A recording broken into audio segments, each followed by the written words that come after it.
स्कर्दू उलमा व ज़ाकिरीन कॉन्फ्रेंस का इनेकाद मरकजी जामा मस्जिद में हुआ।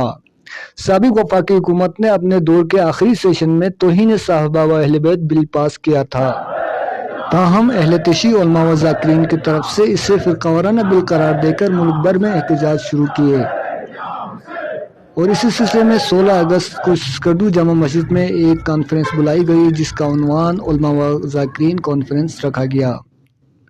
इस कॉन्फ्रेंस में सैकड़ों की तादाद में उलमा व ज़ाकिरीन ने शिरकत की।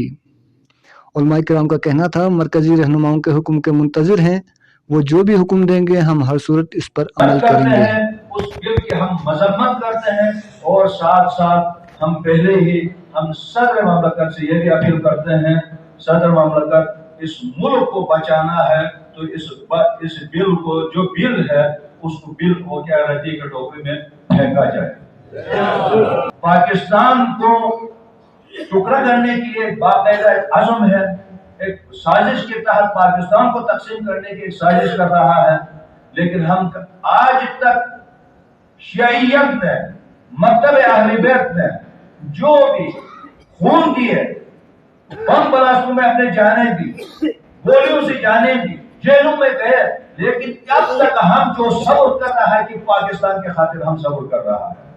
अगर कत्ल होना मंजूर,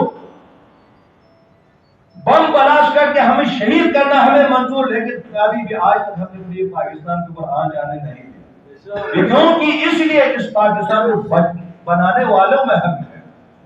अभी पाकिस्तान को बचाना भी हम नहीं है। लिहाजा सदर ममलकत से हम ये अपील करेंगे कि इस बिल को रद्दी के टोकरे में भेज के कहीं ऐसा न करें कि इसके ऊपर दस्तखत करके इसको अगर पास करके सदा अगर ऐसा कोई हरकत करके फिर इस वक्त पाकिस्तान को ही बहुत बड़ा खतरा हो जाएगा। फिर न आपकी ये फौज न आपकी ये इदारे पाकिस्तान को नहीं बचा सकता।